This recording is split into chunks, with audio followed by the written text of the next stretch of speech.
All right, guys. The things I skipped over so you can see is things that we kind of talked about, but many Americans are not aware of the amount of ongoing advocacy that's needed to promote the rights of people with disabilities. Okay? That's what we went over. And then we're going to go into the history of the movement. And this is an example of some of those old folk that we were talking about actually climbing the steps of the Capitol building as a demonstration. Okay? So this is an actual picture of that. And then we're going to talk about common reactions to disability. We talked about this already. Assumptions about level of functioning, focus on limitations, fear. They ignore the person, they patronize or they pity them. We talked about all this. You guys know that stuff. But here's an interesting thing. How many of you have seen the Statue of Liberty? Went to New York, saw it, touched it. Maybe that would be awesome if you did, though. Wow. And on the Statue of Liberty, it says, "Give me your tired, your poor, your huddled masses yearning to breathe free, the wretched refuse of your teeming shore. Send these, the homeless, tempest tossed to me. I lift my lamp beside the golden door."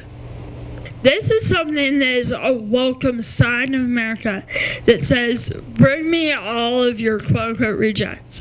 However, that's not really how America has always been. And we're not the most melting pot country in the world. And more examples of this. People with disabilities were not allowed to come to the colonies. At Ellis Island, people were checked to make sure they were healthy before admittance into our country. Are you healthy or not? Check. Okay. You're allowed in. It's like an amusement park or something. What happened to those that weren't? They were sent back. Or they were put in a cell to die? Oh. Either they were put in the hospital or sent until they're at least healthy enough. Okay.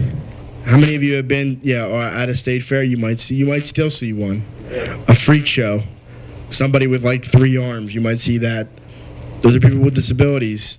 Human oddities. Example, General Tom Thumb. The guy up there. The little person. Little person. The little person up there. That's General Tom Thumb. How many of you have seen the show Little People, Big World? There's a new show. For those of you that don't know this. There's a new show. How many of you have the Sundance channel at home? You might want to look if you do. There's a show coming out called Push Girls on the Sundance channel, which is kind of like Sex and the City and the Railroad meets girls in a wheelchair. It's real. All right? That, to me, is the greatest show ever invented, and they should do more of it. While Little People, Big World is done professionally and probably done as well as the reality is people like it because they like to watch little people go about their day. Is it really educational? I'm not sure. But there are shows like that today. You have little people that will be with rappers. Little people who are made a mockery of on TV shows. We already talked in the media about how villains are everywhere. They all have disabilities, most of them, if you think about it. It's kind of weird. So that's what people thought about all through time. Ed Roberts, I love this story. He wanted to go to college, and they kind of were like, I don't think so, not gonna happen. He's like, no, I'm going to college. So they're like, all right, I guess. So they send him off to college. But where do you think he got placed? Where do you think his room was? Anybody have a guess? The 3rd floor? Good guess. Your room was on the 3rd floor. And no, shh. I know. Shh. Anybody else? Go ahead. How about trying the furnace room, maybe? Furnace room? Good guess. Yes, it was in the infirmary. And then he started... Exactly. That was a point. You didn't have your lollipop, okay? All right. You're behind me, okay? I'm in the front. But he was in the infirmary. And so he started to go to class. He liked it so much that he was like, you know what? I'm going to tell my buddies about this. So then he got a couple of his buddies that had the same, also was in a wheelchair. And they were like, okay, well, where are we going to stick these guys? I guess we'll put him in the infirmary too. So then there was like this party in the infirmary, and everybody was living there because I don't know how many he had, but he had quite a few buddies. About 6 or 7 buddies shacked up in the infirmary. You know, that just gets to be a point where it's like, okay, we need to do something about this because there's just too many people in the infirmary. Well, they were having poker. Oh, sorry. They were having poker parties and having girls over and having all this stuff, and they were like, we cannot have this in the nurse's office. We can't have this stuff in the nurse's office. So what they ended up doing was creating a place where they could live, and they called themselves the Rolling Quads. And they went around campus, and they were like, you know what, we need to change this place. There needs to be ramps, there needs to be access for everybody. And Ed Roberts had this idea that there should be places called Centers for Independent Living. He created the first one in Berkeley, California. He said the best people to give information about services and about stuff for people with disabilities is people with disabilities. And I believe, if I'm right, still, folks, 51% of your employees must have disabilities, correct? Yes.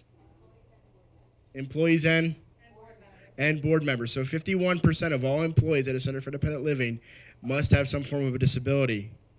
This is all the brainchild of Ed Roberts. Get connected with them. Talk to them. See what they can offer you. They know stuff. Okay? Ed Roberts created that.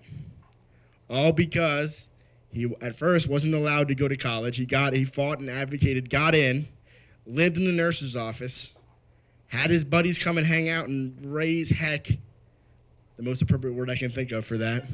And then they were like, wait a minute, what do we do?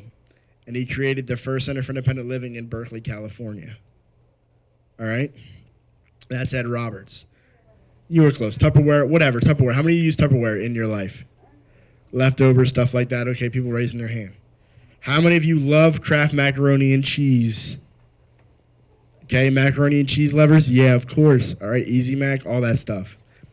Justin Dart's family, okay, they owned Dart Pharmaceuticals, all right, and they made drugs for people, obviously, okay, but they also owned part of Kraft and the people who created Tupperware, all right, and so what does that mean if you own the place that makes Tupperware and the place that makes macaroni and cheese, and you're also making prescription drug for folks? What does that mean? You probably have a lot of money, all right? A lot of money, and they were an influential Republican family, all right? And what happened was Justin Dart inherited all this money, okay? Now, his family was Republican. A lot of people within the disability community are Democrat. So Justin Dart was kind of like that go-between between the Republicans and the Democrats, and he used a lot of his money to not only help people with disabilities, but also help the women's movement and help the African American movement as well. All right, so but a lot of his money was spent trying to advocate for people with disabilities. And again, he was that go-between, all right? And a lot of times when you do this advocacy stuff back in the day, you needed the money, the support. He was able to give that. And he was a voice for the ADA. Elaine, I heard that you know a little bit about the ADA. Do you want to explain that to some people? Do you mind being filmed or having your voice be heard? So what is the ADA, and what exactly did Justin Dart advocate for and become the father of? The ADA is the Americans with Disabilities Act, passed in 1990, and it's also seen as the Bill of Rights for people with disabilities. It basically gave us our right to access anything and everything that our non-disabled peers can access, everything from public transportation to schools and hotels, businesses, and so that we can live the lives that we choose. It defines a disability as a physical or mental condition that substantially limits a major life activity, and it outlines the categories of disability, but it does not list every disability that's covered, unlike other legislation, because anything can be a disability. It has to substantially impact somebody's life. And then over the course of the last 20 years since it was passed, a lot of changes have been made to businesses and to public entities so that we can access, we can participate in everything that life has to offer. And I work with college students with disabilities, so for my students, it's so that they can come to the college that I work for and they can access the things that everybody else can, the student activities, the courses, the buildings, the culture, the community. And it's to integrate everybody into a community, whether it's the community that you live in, whether you work there, where you're educated. It's to give us that solid ground to walk on and to get to where we want to go. It's empowering because we now can use that. If somebody doesn't give us an accommodation, we have backing now.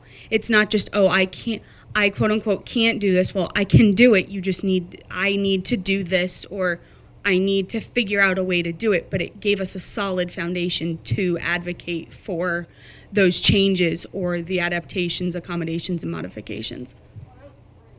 So, and then we have Judy Heumann. Judy Heumann went to school to be a teacher, got her teacher certification, all that lovely jazz, going out to look for a job.